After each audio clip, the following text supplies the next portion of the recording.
মৰমৰ ছাত্ৰ-ছাত্ৰীসকল, আজি যিটো বিষয় মই আলোচনা কৰিবলৈ আগবাঢ়িছোঁ, এই বিষয়টো যদিও তোমালোকৰ পাঠ্যক্ৰমৰ অন্তৰ্গত এক বিষয় নহয়, তথাপিও মই নিশ্চিত যে ই তোমালোকক এটা পাঠ আয়ত্ত কৰা আৰু মনত ৰখাৰ ক্ষেত্ৰত খুবেই সহায়ক হ'ব। গতিকে শিকোৱা অতি সহজে মনত ৰখাৰ কৌশল আৰু পাঠ আয়ত্ত কৰাৰ কৌশল। ইউজ ইউৰ হেড। ছাত্ৰ-ছাত্ৰীসকল, ইয়াত মই তোমালোকক আমাৰ মগজুটো কেনে তাৰ এটা ছবি দেখাই দিছোঁ। ইয়াত তোমালোকে চোৱা যে আমাৰ মগজুটো সমানে দুটা ভাগত বিভক্ত হৈ আছে। এই ভাগ দুটাক কোৱা হয় চেৰিব্ৰেল হেমিস্ফিয়াৰ। নিশ্চয় এই কথাখিনি তোমালোকে তোমালোকৰ বিজ্ঞান বিষয়টোত পাইছা। মই মাত্ৰ তোমালোকক ইয়াত সোঁৱৰাইহে দিছোঁ। মই ইতিমধ্যে কৈছোঁ যে আমাৰ যি দুটা ভাগ আছে মগজুৰ, এই ভাগ দুটাক এটা ভাগক কোৱা হয় লেফ্ট ব্ৰেইন অৰ্থাৎ বাওঁফালৰ মগজু, আনটোক কোৱা হয় সোঁফালৰ মগজু বা সোঁফালৰ চেৰিব্ৰেল হেমিস্ফিয়াৰ আৰু বাওঁফালৰ চেৰিব্ৰেল হেমিস্ফিয়াৰ। এই দুইটা চেৰিব্ৰেল হেমিস্ফিয়াৰ যদিও দেখাত একেই, কিন্তু ইহঁতৰ কাৰ্য বেলেগ বেলেগ হয়। বাওঁফালৰ যি চেৰিব্ৰেল হেমিস্ফিয়াৰ সেই অংশটোৱে বিশেষকৈ যুক্তিসংগত, বিজ্ঞানসন্মত, ৰিজনিং আৰু যিখিনি ষ্ট্ৰেটেজিকেল ভিউ আৰু বিশ্লেষণাত্মক কথা বা চিন্তা চৰ্চা সেইবিলাকক নিয়ন্ত্ৰণ কৰে। আনহাতে আমাৰ সোঁফালৰ মগজুটোৱে কলাত্মক দিশসমূহ, কল্পনা, সংগীত, লাভ, পিচ, সৃজনীশীলতা এই কথাখিনি আমাৰ নিয়ন্ত্ৰণ কৰে। তোমালোকৰ বুজাৰ সুবিধাৰ্থে মই আকৌ দেখাই দিছোঁ চোৱা যে সোঁফালৰ মগজুটোৱে ৰং নিৰ্বাচনৰ ক্ষেত্ৰত দিবা স্বপ্ন, সংগীত, ৰিদম, 3 ডাইমেনশ্যনেল, কল্পনা শক্তি, সংশ্লেষণাত্মক এই কথাখিনিৰ ওপৰত বেছিকৈ প্ৰভাৱ বিস্তাৰ কৰে বা নিয়ন্ত্ৰণ কৰে। আনহাতে আমাৰ বাওঁফালৰ চেৰিব্ৰেল হেমিস্ফিয়াৰে বিশ্লেষণাত্মক কথা, যুক্তিসন্মত চিন্তা চৰ্চা, এখন লিষ্ট প্ৰস্তুত কৰা, সাংখ্যিক জ্ঞান বা সংখ্যাৰ যি জ্ঞান, শব্দ কোষ আৰু লাইন্স এইবিলাকৰ নিয়ন্ত্ৰণ কৰে। তোমালোকে যাতে আৰু সহজতে বুজি পোৱা তাৰ বাবে মই আৰু এটা তোমালোকক ইয়াত দেখাই দিছোঁ। চোৱা যে সোঁফালৰ আমাৰ চেৰিব্ৰেল হেমিস্ফিয়াৰে বিশ্লেষণাত্মক যি চিন্তা শক্তি, অৰ্থাৎ কিবা এটা ঘটনা হৈছে তাক আমি যেতিয়া বিশ্লেষণ কৰিম বা কিবা এটা কাৰ্য তাক আমি যেতিয়া বিশ্লেষণ কৰিম, সেই বিশ্লেষণাত্মক যি আমাৰ চিন্তা চৰ্চা, আমাৰ সাংখ্যিক জ্ঞান, ভাষিক জ্ঞান, ৰিজনিং, যুক্তিগত আমাৰ চিন্তা চৰ্চাসমূহ, বিজ্ঞান, গণিত এই গোটেই কথাবিলাক নিয়ন্ত্ৰণ কোনে কৰে বুলি কৈছোঁ মই? বাওঁফালৰ চেৰিব্ৰেল হেমিস্ফিয়াৰে। আনহাতে সোঁফালৰ চেৰিব্ৰেল হেমিস্ফিয়াৰে আমাৰ আৱেগিক বুদ্ধিমত্তা, কল্পনা, আমাৰ প্ৰকাশভংগী বা কলাত্মক বা শিল্পী সত্তাক, আমাৰ সৃজনাত্মক এই গোটেই কথাখিনি নিয়ন্ত্ৰণ কৰে। এতিয়া আহোঁ আজি আলোচিত মূল বিষয়টোলৈ, অৰ্থাৎ মাইণ্ড মেপ। আমাৰ যদিও অসমীয়া প্ৰতিশব্দ হিচাপে মই ইয়াত মাইণ্ড মেপৰ মন মানচিত্ৰ বা মানচিত্ৰ ব্যৱহাৰ কৰিছোঁ, অসমীয়া ভাষাত ইয়াৰ আৰু বহুতো প্ৰতিশব্দ আছে। এই মাইণ্ড মেপ কনচেপ্টটো অৰ্থাৎ ধাৰণাটো প্ৰথমবাৰৰ বাবে টনি বুজেন, এজন ব্ৰিটিছ চাইক'লজিষ্ট অৰ্থাৎ মনোবিশেষজ্ঞ আৰু গৱেষক টনি বুজেন তেওঁৰ নাম। এই টনি বুজেনে এই ধাৰণাটো দিছিল। সেই টনি বুজেনৰ ভাষাতে আহাচোন চাওঁ মাইণ্ড মেপৰ সংজ্ঞানো কি? Mind mapping is a technique based on memory and creativity and comprehension and understanding. So, when the student or a child uses the mind map, they are using their brain in the way their brain was designed to be used. And so, the mind helps them in all learning and cognitive skills. It simply helps them in what the brain does naturally.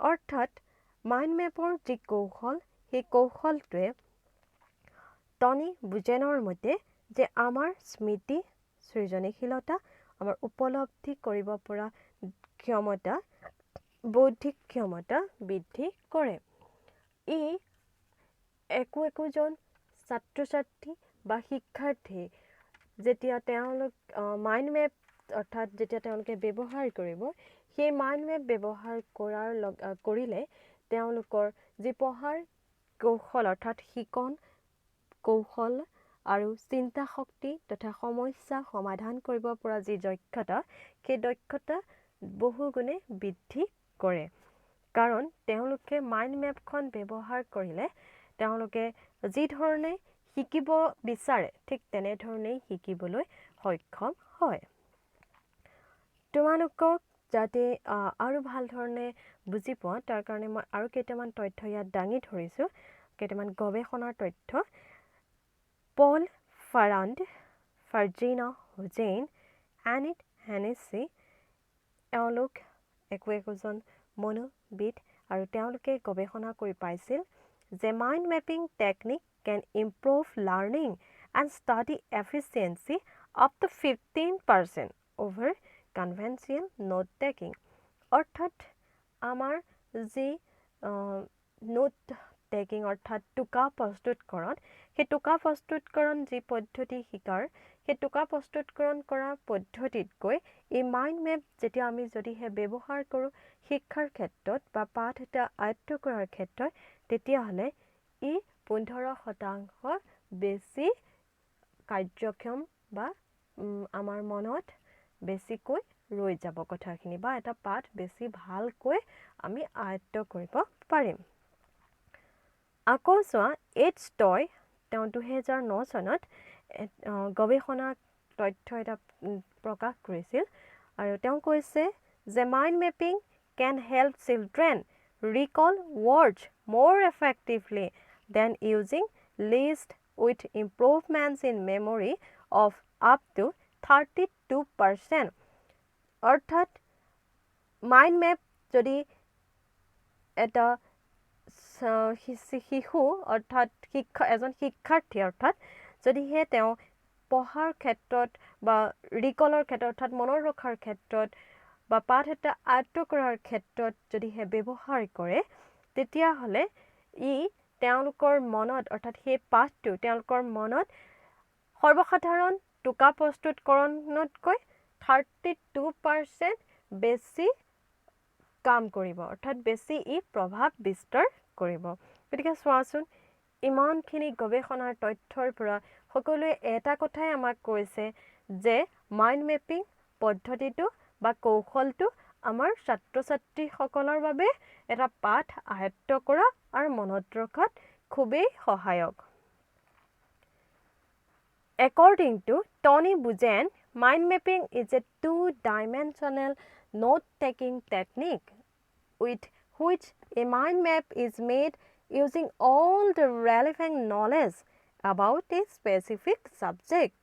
Mind mapping is an effectiveness method that links up perfectly with the functioning of our brains and makes optimal use of our brain capacity. অৰ্থাৎ তেওঁ কৈছে অৰ্থাৎ তেওঁ মানে টনি বুজেনে কৈছে যে আমাৰ যিটো নোট টেকিং টেকনিক সেই নোট টেকিং টেকনিক অৰ্থাৎ টোকা প্ৰস্তুতকৰণৰ যি কৌশল সেই টোকা প্ৰস্তুতকৰণ কৌশলতকৈ মাইণ্ড মেপটোৱে দ্বিমাত্ৰিক ধৰণে কাম কৰে অৰ্থাৎ তেওঁ আমাৰ এইটো কথা বুজাব বিচাৰিছে যে ই আমাৰ জ্ঞানক বিশেষ দক্ষতাৰে আমাৰ মগজুত প্ৰয়োগ কৰে। ই হ'ল এক প্ৰভাৱশালী প্ৰক্ৰিয়া যি আমাৰ মগজুৰ কাৰ্যকৌশলতা সক্ষমতা সঠিকভাৱে ব্যৱহাৰ কৰিব পাৰে। Why mind mapping works well is that it uses both sides of the human brain, taking the slightly more analytical left side using words and relationship. It also benefits from the slightly more creative or colorful right side using images and colors. এতিয়া কিয় mind মেপিঙে আমাক আন যি কৌশল পঢ়াৰ সেই আন কৌশলবিলাকতকৈ কিয় বেছিকৈ কাম কৰে চাওঁ আহা যে এই যিবিলাক গৱেষণাৰ তথ্য সেই গৱেষণাৰ তথ্যসমূহৰ পৰা এটা কথা আমি গম পাইছোঁ যে মাইণ্ড মেপিং হ'ল সাধাৰণ অধ্যয়নৰ কৌশল বা টোকা প্ৰস্তুতকৰণতকৈ বেছি এফেক্টিভ কাৰণ ই আমাৰ মগজুৰ দুয়োটা অংশই ব্যৱহাৰ কৰে। যেতিয়া আমি এটা টোকা বা এখন লিষ্ট বনাই পঢ়োঁ বা অধ্যয়ন কৰোঁ তেতিয়া বেছিকৈ আমাৰ ব্ৰেইনৰ লেফ্ট ছাইডটোহে ব্যৱহাৰ হয়। কিন্তু যদিহে আমি মাইণ্ড মেপ কৰি এটা পাঠ আয়ত্ত কৰিবলৈ চেষ্টা কৰোঁ তেতিয়া আমাৰ ব্ৰেইনৰ দুয়োটা অংশই সমানে সঠিকভাৱে ব্যৱহৃত হ'ব। গতিকে চোৱাচোন আমি অধ্যয়ন কৰোঁতে য'ত কেৱল আমাৰ সাধাৰণ টোকা প্ৰস্তুতকৰণ পদ্ধতি বা আন সাধাৰণ কৌশলবিলাকে য'ত অকল বাওঁফালৰ মগজুটোহে ব্যৱহাৰ হয় আনহাতে এই মাইণ্ড মেপিং কৰি যদি আমি পঢ়োঁ তেতিয়াহ'লে আমাৰ গোটেই সম্পূৰ্ণ মগজুটোৱেই এই অধ্যয়নৰ ক্ষেত্ৰত ব্যৱহৃত হ'ব। গতিকে কিমান ফলপ্ৰসূ। মন মানচিত্ৰ আৰু মানৱ মগজুৰ কোষৰ যি সম্পৰ্ক মই তাক ইয়াত চিত্ৰৰ সহায়ত তোমালোকক দেখাই দিছোঁ। প্ৰথমতে ইয়াত চোৱা যে মানৱ মগজুৰ যি কোষৰ ধৰণ সেই কোষৰ ধৰণটো কেনে হয়। আমাৰ চোৱা যে আমাৰ মাইণ্ড অৰ্থাৎ মগজুৰ এই কোষৰ গোটেই ধৰণটো এনেধৰণৰ হয়। আনহাতে কাষৰ চিত্ৰখনত চোৱা যে মন মানচিত্ৰৰ এখন কেনেধৰণৰ গঠন কৰা হয় তাৰ তোমালোকক দুটামান ছবি ইয়াত মই দেখাই দিছোঁ। চোৱা যে ঠিক একেধৰণে হয়। যেনেধৰণে আমাৰ কোষৰ ধৰণবিলাক কোষৰ এটা মগজুৰ যি কোষ সেই কোষখিনি যেনেধৰণে আমাৰ আছে ঠিক তেনেধৰণে মন মানচিত্ৰখনৰ গঠনটো একে। গতিকে ই আমাৰ মগজুত বেছি ক্ৰিয়া কৰে। ছবিয়ে কথা কয়। কোৱা হয় যে এটা ছবিয়ে আমাৰ বহুত বেছি কথা কৈ দিব পাৰে। তোমালোকে ইয়াত চোৱা তোমালোকক মই কেইটামান মাইণ্ড মেপিঙৰ ইয়াত উদাহৰণ দি দিছোঁ।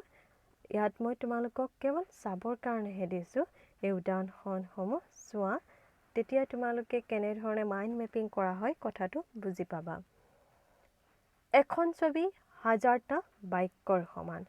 কোৱা হয় যে এখন ছবিয়ে আমাৰ হাজাৰটা বাক্য কৈ দিব পাৰে। আমি অৰ্থাৎ হাজাৰটা বাক্য লিখি যেতিয়া এটা টোকা প্ৰস্তুত কৰোঁ তাতকৈ যদি আমি এখন ছবিৰ সহায়তে বস্তুটো দেখাই দিওঁ বেছি কম সময়তে ই ফলপ্ৰসূ হৈ পৰিব। সেয়েহে কোৱা হয় যে এখন ছবি হাজাৰটা বাক্যৰ সমান। আমি এই ছবিখন দেখিলে আমাৰ মনত কথাবিলাক মনত ৰৈ যায়। তোমালোকেও চোৱা যে ক'ৰবাত যদি তোমালোকে কিবা ছবি এখন দেখা তাক বহুত দিনলৈকে তোমালোকৰ মনত ৰৈ যায় অকণমান সময় চালেও। আনহাতে এটা পাঠ যাক তোমালোকে নিয়মিতভাৱে আয়ত্ত কৰিয়ে থাকা অৰ্থাৎ টোকা প্ৰস্তুত কৰি পঢ়িয়ে থাকা কিন্তু যেতিয়া তোমালোকৰ প্ৰয়োজন হয় পাহৰি থাকা। গতিকে কোৱা হয় যে এখন ছবি হাজাৰটা বাক্যৰ সমান। মন মানচিত্ৰ বা মনোমানচিত্ৰৰ কেনেকৈ গঠন কৰা হয়। ইয়াত চোৱা যে আমি এখন মাইণ্ড মেপ বা মন মানচিত্ৰ আমি ঘড়ীৰ কাটাৰ দিশতো বনাব পাৰোঁ বা ঘড়ীৰ কাটাৰ বিপৰীত দিশতো আমি ইয়াক বনাব পাৰোঁ। সেইটো নিৰ্ভৰ কৰে ব্যক্তিজনৰ নিজৰ ওপৰত। কিন্তু প্ৰথমতে আমাক কি লাগিব এখন ব্ল্যাঙ্ক পেপাৰ লাগিব অৰ্থাৎ উকা কাগজ লাগিব সেই উকা কাগজখন আমি দীঘলে লোৱাতকৈ পথালিকৈ যদি লওঁ অৰ্থাৎ ল্যান্ডস্কেপত যদি লওঁ তেতিয়াহ'লে আমি বেছি ভালকৈ এই মাইণ্ড মেপখন প্ৰস্তুত কৰিব পাৰিম অৰ্থাৎ বহলকৈ কাগজখন ল'ব লাগে তাৰপিছত আমি মাইণ্ড মেপ প্ৰস্তুত কৰিবলৈ আগবাঢ়িব লাগে তাৰপিছত আমাৰ ৰং লাগিব ৰং কিয় লাগিব কাৰণ আমি প্ৰতিটো যি কথা লিখি যাম তাত সেই মাইণ্ড মেপত আমি লিখিম এটা কথা মনত ৰাখিবা যে মাইণ্ড মেপত আমি গোটেই কথাবিলাক নিলিখোঁ গোটেই সম্পূৰ্ণ বাক্যটো নিলিখোঁ আমি তোৰ মেইন কথাকেইটাহে লিখিম সেই মেইন কথাকেইটা যদি আমি বেলেগ বেলেগ কালাৰ ইউজ কৰি লওঁ তেতিয়াহ'লে ই আমাৰ মগজুত খুব সোনকালে প্ৰতিক্ৰিয়া কৰিব তাৰপিছত আমি শব্দ ল'ম শব্দবিলাক মই ইতিমধ্যে কৈছোঁৱে যে আমি গোটেই বাক্যবিলাক নিলিখোঁ কিৱৰ্ডছটোহে ল'ম অৰ্থাৎ মূল যিটো শব্দ সেইবিলাকহে আমি নিৰ্বাচিত কৰি আমি তাত লিখিম আৰু সেই শব্দটো আমি প্ৰথমতে চেণ্টাৰত লিখিম তাৰ আমি তাৰ পৰা শাখা উপশাখা কৰি অকমানকৈ বহলাই সেই বিষয়ে লিখি লিখি গৈ থাকিম তাৰপৰা আমি ইমেজ ব্যৱহাৰ কৰিম অৰ্থাৎ ছবি যদি আমি ছবি ব্যৱহাৰ কৰোঁ মই ইতিমধ্যে কৈছোঁ যে এখন ছবি হাজাৰটা বাক্যৰ সমান তেতিয়া ছবিটো ব্যৱহাৰ কৰি দিলে আমাৰ বহুতখিনি কথা মনত ৰৈ যাব ব্ৰাঞ্চ অৰ্থাৎ আমাৰ শাখা যিটো মূল বিষয় থাকিব সেই মূল বিষয়টোৰ শাখাখিনি আমি তাত লিখিম তাৰপিছত তাৰ উপশাখা কৰি কৰি আমি ভাগ কৰি কৰি লিখি লিখি গৈ থাকিম মনত ৰাখিবা এটা কথা যিটো আমাৰ প্ৰধান শাখা থাকিব সেই লাইনটো আমাৰ বেছি ডাঠকৈ আমি আঁকিম তাৰপিছত উপশাখাবিলাক তাতকৈ অলপ পাতলকৈ আঁকি গৈ থাকিম যেনেকৈ আমি এজোপা গছৰ শিপাখিনি প্ৰথম মূল শিপাডাল অলপ শকতকৈ আঁকো তাৰপিছত আমি সৰু সৰুকৈ আঁকি গৈ থাকোঁ ঠিক তেনেধৰণে আমি ইয়াত আঁকিব লাগিব তাৰপিছত আমাৰ ইয়াত গঠনটো আমি কৰিব লাগিব গঠনাত্মক অৰ্থাৎ ইয়াক গঠনাত্মক হ'ব লাগিব আৰু যেতিয়া আমি এই মাইণ্ড মেপখন চাম তেতিয়া আমাৰ সেই গোটেই পাঠটোৰ ওপৰত যেতিয়া আমি মাইণ্ড মেপটো বনাম তেতিয়া ই খুব সহজতে আমাৰ ব্ৰেইনত ৰৈ যাব মই তোমালোকক আৰু ভাল ধৰণে বুজি পোৱাকৈ ইয়াত মই তোমালোকক দেখাই দিছোঁ আৰু এটা কথা মনত ৰাখিবা যে মাইণ্ড মেপখন এনেকুৱাই হ'ব লাগিব বুলি কোনো কথা নাই ইয়াত তোমালোকে মই ইতিমধ্যে কৈছোঁ যে এজন ব্যক্তিৰ নিজৰ ওপৰত নিৰ্ভৰ কৰে তেওঁ কেনেধৰণৰ এখন মাইণ্ড মেপ ব্যৱহাৰ কৰিব ইয়াতো একেখিনি কথাই যিখিনি মই ইতিমধ্যে কৈ আহিছোঁ মাত্ৰ মই তোমালোকক ইয়াত দেখাই দিছোঁ যে আমি এনেধৰণেও বনাব পাৰোঁ মন মানচিত্ৰ বা মনোমানচিত্ৰৰ যিটো লিখন প্ৰক্ৰিয়া কেনেকৈ আমি লিখিম মাইণ্ড মেপিং আমি কেনেকৈ লিখিম এতিয়া চোৱা ইয়াত মাজতে অৰ্থাৎ মাজতে যিটো মূল বিষয় সেই মূল বিষয়টো আমি লিখিম তাৰপিছত আমি প্ল্যান কৰিম অৰ্থাৎ পৰিকল্পনা কৰিম কোনখিনি কথা আমি পাঠটো পঢ়াৰ পিছত কোনখিনি কথা তাত ইম্পৰ্টেণ্ট সেই কথাকেইটা আমি প্ল্যান কৰি লিখি ল'ম তাৰপিছত আমি ক্ৰিয়েটিভিটি অৰ্থাৎ সৃষ্টি কৰি গৈ থাকিম সৃজনশীলতাটো প্ৰডাক্টিভিটি অৰ্থাৎ উৎপাদনশীলতা কলাবৰেশ্যন সেই কলাবৰেশ্যনৰ কথাটো কওঁতে মই তোমালোকক ক'ব বিচাৰিছোঁ যে আমি মাইণ্ড মেপিংখন কেৱল এজন ব্যক্তি বা এজনেই বনোৱা কথা নহয় ইয়াক আমি গ্ৰুপতো বা দলীয়ভাৱেও আমি ইয়াক প্ৰস্তুত কৰিব পাৰোঁ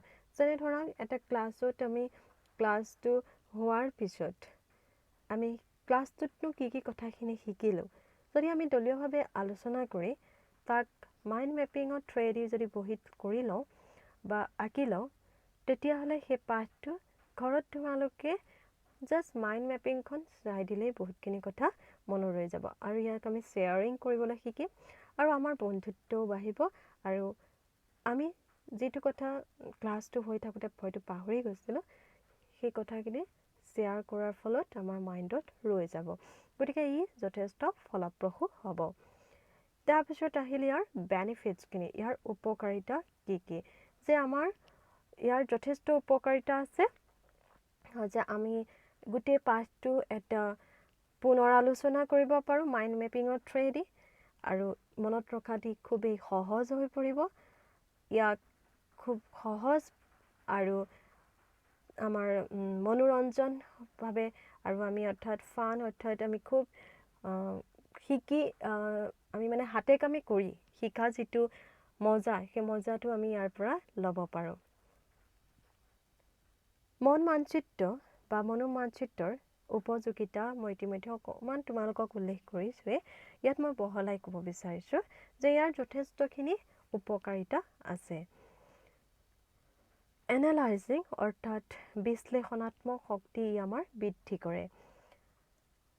ক্ৰিয়েটিভ থিংকিং ই আমাৰ যি সৃষ্টিশীল চিন্তা চৰ্চা তাক বৃদ্ধি কৰে।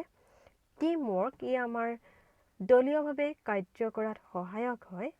কমিউনিকেশ্যন অৰ্থাৎ আনৰ যিকোনো এজন ব্যক্তিয়ে আন এজন ব্যক্তিৰ লগত কথা বতৰা পতাৰ ক্ষেত্ৰত ই আমাক কমিউনিকেশ্যন অৰ্থাৎ তেওঁলোকৰ লগত যোগাযোগ কৰাৰ ক্ষেত্ৰত যথেষ্ট সহায়ক হয়। আৰু প্লেনিং অৰ্থাৎ ই আমাৰ যিকোনো এটা কাম ভৱিষ্যতে প্লেন কৰি অৰ্থাৎ পৰিকল্পনা কৰি আগবঢ়াৰ ক্ষেত্ৰত যথেষ্ট সহায়ক হয়। মন মানচিত্ৰ বা মনোমানচিত্ৰৰ যি উপযোগিতা তাক মই ইয়াত তোমালোকক আৰু কেইটামান কথা উল্লেখ কৰি দিব বিচাৰিছোঁ, যে ই আমাৰ ব্ৰেইন ষ্টৰ্ম হয়, অৰ্থাৎ ব্ৰেইনত এই গোটেই কথাবিলাক আমাৰ গোটেই পাঠটো ৰৈ যায়, বুজিবলৈ ই সহজ হৈ পৰে।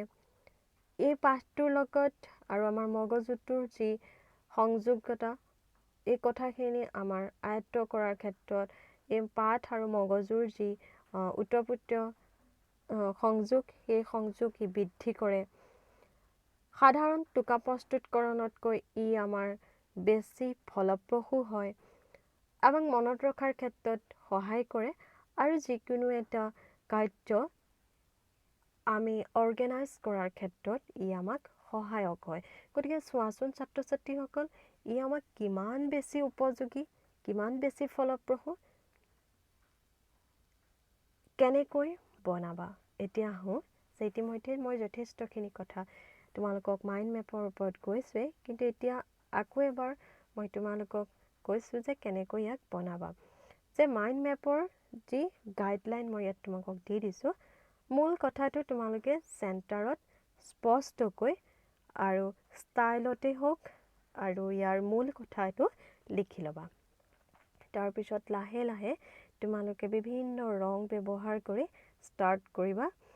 আৰু ইতিমধ্যে মই আগৰ তোমালোকক উল্লেখ কৰিছিলে যে গোটেই বাক্যটো তোমালোকে ইয়াত নিলিখিবা, তোমালোকে মাত্ৰ যিটো বিষয় সেই বিষয়টোৰ মূল কথাখিনিহে তাত লিখিবা, অৰ্থাৎ কিৱৰ্ডছখিনি, মূল শব্দটোহে তাত লিখিবা। ইয়াৰ পিছত তোমালোকে আৰু এটা কথা মনত ৰাখিবা যে যিমান পাৰা স্পষ্টকৈ আৰু সহজবোধ্যভাৱে লিখিবা, আৰু যিমান পাৰা তোমালোকে ছবি সহায়ত লিখিবলৈ চেষ্টা কৰিবা, তেতিয়া ই তোমালোকক বেছি সহায়ক হ'ব।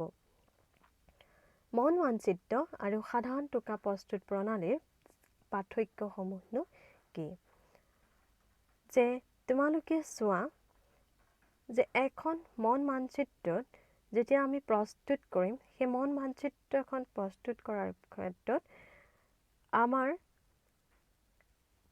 সাধাৰণ টোকা প্ৰস্তুত কৰিলে একৰৈক্ষিক হয়, অৰ্থাৎ সি আমাৰ ব্ৰেইনত যথেষ্ট বেছি লোড বা যথেষ্ট বেছি হেঁচা প্ৰয়োগ কৰে, যে ই আমাৰ সাধাৰণ টোকা প্ৰস্তুতকৰণ, অৰ্থাৎ সাধাৰণ টোকা প্ৰস্তুতকৰণে আমাৰ ব্ৰেইনত বেছি অভাৰলোডিং হৈ পৰে, বেছি হেঁচা ই প্ৰয়োগ কৰি দিয়ে, যাৰ কাৰণে আমাৰ মগজুটোৰ যি কাৰ্যক্ষমতা সি কিছু পৰিমাণে হ'লেও কমি যায়। আনহাতে যি মাইণ্ড মেপ বা মনোমানচিত্ৰ, সি আমাৰ বিজ্ঞানসন্মত হয় আৰু আমাৰ মগজুটোত বেছি হেঁচাও প্ৰয়োগ নকৰে, আনহাতে ই আমাৰ গোটেই পাঠটো আমাৰ মগজুত খুব সুন্দৰভাৱে মনত ৰখাত সহায়কো হৈ পৰে আৰু আয়ত্ত কৰাৰ ক্ষেত্ৰতো সহায়ক হয়। সাধাৰণ নোট টেকিং পদ্ধতিত বা টোকা প্ৰস্তুতকৰণ পদ্ধতিত আমাৰ ব্ৰেইনৰ মাত্ৰ এটাহে চেৰিব্ৰেল হেমিস্ফিয়াৰ অংশ ব্যৱহাৰ হয়। আনহাতে যেতিয়া আমি মাইণ্ড মেপ প্ৰস্তুত কৰিম তেতিয়া যিহেতু আমাৰ ইয়াত সৃষ্টিশীলতা সৃজনীশীলতাও থাকে, কালাৰৰ কথাও থাকে, গতিকে আমাৰ ব্ৰেইনৰ দুইটা চেৰিব্ৰেল হেমিস্ফিয়াৰ অংশই ব্যৱহাৰ হয়। আনহাতে আৰু এটা কথা কোৱা হৈছে যে 80% of people think visually, so linear is untreatable, mind mapping is optimal। অৰ্থাৎ যি একৰৈখিক পদ্ধতি আমাৰ সাধাৰণ টোকা প্ৰস্তুতকৰণ তাতকৈ আমাৰ বেছি ফলপ্ৰসূ হয় মাইণ্ড মেপিংটো। অৰ্থাৎ 80% মানুহেই চকুৱে চাই বেছি কথা শিকে। গতিকে যেতিয়া আমি চকুৱে এখন মাইণ্ড মেপত গোটেই পাঠটো দেখি যাম, সৰু সৰু খুব ধুনীয়াকৈ দেখাত খুব ধুনীয়া হ'ব লাগে মাইণ্ড মেপখন, যাতে ই আমাৰ আকৰ্ষিত হয়, তেতিয়া আমাৰ কি হৈ পৰে, আমি চকুৱে দেখি গ'লে বহুতখিনি কথা শিকি যাম। কিন্তু আমাৰ সাধাৰণ নোট এটা প্ৰস্তুত কৰিলে ইমানখিনি কথা আমি শিকিব নোৱাৰিম। নিশ্চয় তোমালোকে ছাত্ৰ ছাত্ৰীসকল কথাখিনি বুজি পাইছা। এতিয়া কেনেকৈ প্ৰস্তুত কৰিবা? ইয়াক আমি হাতেৰেও প্ৰস্তুত কৰিব পাৰোঁ। তোমালোকে লেপটপ কম্পিউটাৰতো প্ৰস্তুত কৰিব পাৰা।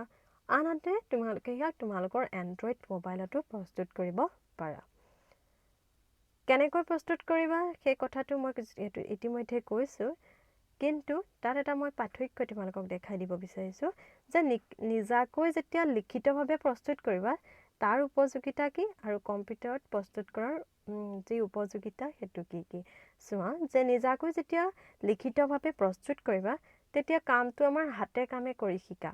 অৰ্থাৎ আমি যিকোনো এটা কাম লাৰ্ণিং বাই ডুইং, অৰ্থাৎ হাতে কামে শিকি বেছি খৰতকীয়াকৈ আমি শিকিব পাৰোঁ। ইয়াৰ শিকন উদ্দেশ্য ফলপ্ৰসূ হয়, নিজাকৈ সজাব পাৰি, শিকিবলৈ যথেষ্ট সহজ হয়, মনত সহজতে ৰয় আৰু স্বাধীনভাৱে প্ৰস্তুত কৰিব পাৰোঁ। আমি নিজৰ ইচ্ছামতে ইয়াক প্ৰস্তুত কৰিব পাৰোঁ। আনহাতে কম্পিউটাৰত প্ৰস্তুত কৰা মন মানচিত্ৰত শিকিবলৈ সময় লাগে, নিজাকৈ সজাব নোৱাৰি, ইচ্ছাকৃতভাৱে ব্যৱহাৰ কৰিব নোৱাৰি, শিকন উদ্দেশ্য ফলপ্ৰসূ নহয় আৰু হাতেৰে লিখিব আৰু আঁকিব নোৱাৰি। গতিকে স্বাধীনভাৱে এই কামটো আমি কৰিব অৰ্থাৎ নোৱাৰোঁ। গতিকে ছাত্ৰ ছাত্ৰীসকল চোৱা যে নিজাকৈ যদিহে আমি প্ৰস্তুত কৰোঁ তেতিয়াহ'লে ই আমাৰ বাবে বেছি ফলপ্ৰসূ হ'ব। নিৰ্দেশাৱলী: ধাৰণাসমূহ মূল কেন্দ্ৰৰ পৰা যিমান পাৰি প্ৰসাৰ হ'বলৈ দিবা, চিন্তন প্ৰকাশৰ ক্ষেত্ৰত সংকোচ নকৰিবা, চিন্তাৰ আঁত হেৰালে পুনৰ কেন্দ্ৰৰ পৰা আৰম্ভ কৰিবা, প্ৰতিটো শাখাতে ভিন্ন ৰং দিবা, চিত্ৰৰ সহায়ত প্ৰকাশ কৰিবলৈ চেষ্টা কৰিবা, এটা শব্দত বা চুটি বাক্যত লিখিবা, সম্পৰ্কিত সকলো তথ্য অন্তৰ্ভুক্ত কৰিবলৈ চেষ্টা কৰিবা। ছাত্ৰ ছাত্ৰীসকল তোমালোকক মই ইয়াত কেইটামান নিৰ্দেশাৱলী দি দিছোঁ। এই নিৰ্দেশাৱলীকেইটা তোমালোকে মনত ৰাখা আৰু যিমান পাৰা এই নিৰ্দেশাৱলীকেইটা মনত ৰাখি এইমতে কামটো কৰিবলৈ চেষ্টা কৰিবা। ছবিয়ে কথা কয়, ইতিমধ্যে এই কথাষাৰ মই তোমালোকক কৈছিলোঁ। ইয়াত মই তোমালোকক কেইটামান উদাহৰণ দি দিছোঁ। মই ইতিমধ্যেই এই মাইণ্ড মেপখন ব্যৱহাৰ কৰিছিলোঁ চেপ্টাৰ 8 ফৰ ক্লাছ 9ৰ বুক মোমেণ্টছৰ a house is not a হোমৰ গোটেই পাঠটোৰ মই ইয়াত মাইণ্ড মেপখন দি প্ৰস্তুত কৰি দেখাইছিলোঁ। তোমালোকে চোৱা, নিশ্চয় তোমালোকে এই পাঠটোৰ মাইণ্ড মেপখন চাই বুজিব পাৰিছা যে সেই ষ্টৰিটোত কি আছিল বা সেই পাঠটোত কি আছিল।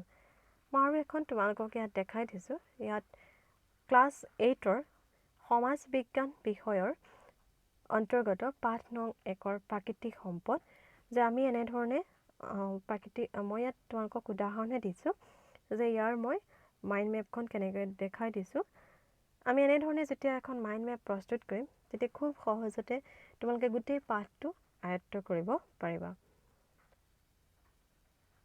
আমি সৰু সৰু ল'ৰা ছোৱালীবিলাকক সময়ৰ জ্ঞানো এই মাইণ্ড মেপৰ যোগেদিয়ে দেখাব পাৰোঁ। কাৰণ সৰু সৰু ল'ৰা ছোৱালীক সময় জ্ঞানটো বুজাবলৈ যথেষ্ট অসুবিধা হয় কিন্তু যদিহে আমি এই মাইণ্ড মেপখন এনেধৰণে ব্যৱহাৰ কৰোঁ আৰু সিহঁতক শিকাওঁ খুব সহজতে সিহঁতে ইয়াক আয়ত্ত কৰিব পাৰিব ছাত্ৰ ছাত্ৰীসকল তোমালোকৰ প্ৰায়ে দেখা যায় যে টেন্সৰ ইংৰাজী গ্ৰামাৰৰ টেন্সৰ ক্ষেত্ৰত যথেষ্টখিনি তোমালোকৰ অসুবিধাৰ সৃষ্টি হয় যে তোমালোকে প্ৰায়ে কোৱা যে পাহৰি থাকিলোঁ বা এইটো কথা মই পাহৰিয়ে থাকিলোঁ এনেধৰণে প্ৰায়ে তোমালোকে কোৱা গতিকে ইয়াকো আমি যদিহে মাইণ্ড মেপৰ থ্ৰুৱেদি নিজে হাতে কামে যেতিয়া কৰিম তেতিয়া চাবা তোমালোকৰ খুব সহজতে গোটেই টেন্সৰ কথাখিনি আয়ত্ত হৈ যাব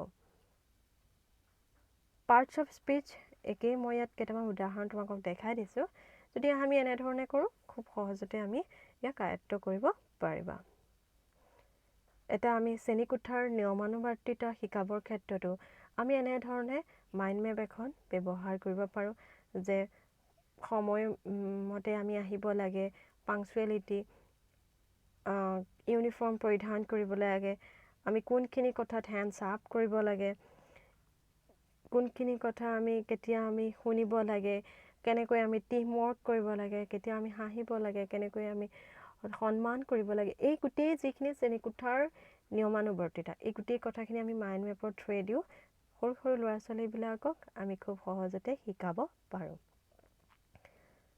আমি ছায়েন্সৰ যি উদ্ভিদৰ সবিশেষ সেই পাঠটো যদি আমি এনেধৰণে মাইণ্ড মেপিঙৰ থ্ৰুৱেদি দেখাওঁ খুব সহজতে আমাৰ মাইণ্ডত ৰৈ যাব আৰু ছাত্ৰ ছাত্ৰীসকলেও খুব সহজতে ইয়াক বুজি পাব ইয়াত চোৱা এজনী সৰু এটা ষ্টুডেণ্ট অৰ্থাৎ এটা সৰু ষ্টুডেণ্টে তেওঁৰ ফেমিলিটোৰ খুব সুন্দৰকৈ এনেধৰণে ছবিৰ সহায়ত তেওঁৰ মাইণ্ড মেপিঙৰ কৰিছিল আৰু তেওঁলোকে ইয়াত চোৱা যে খুব সহজতে তেওঁৰ ফেমিলিটোৰ বিষয়ে আমি বুজি পাই যাম যদিহে আমি এই গোটেই মাইণ্ড মেপিংখন ভালদৰে তোমালোকে চাওঁ আমি তেতিয়া আমি দেখিম যে তেওঁৰ ফেমিলিটোৰনো গোটেই ডিটেইলছ আমি ইয়াতে ধৰিব পাৰিম গতিকে ছাত্ৰ ছাত্ৰীসকল নিশ্চয় তোমালোকে এই ভিডিঅ'টোৰ পৰা যথেষ্টখিনি কথা আয়ত্ত কৰিব পাৰিলা আৰু মাইণ্ড মেপিং যে আমাৰ কাৰণে কিমান বেছি ইম্পৰ্টেণ্ট এই কথাটো নিশ্চয় আয়ত্ত কৰিব পাৰিছা চ' থেংক ইউ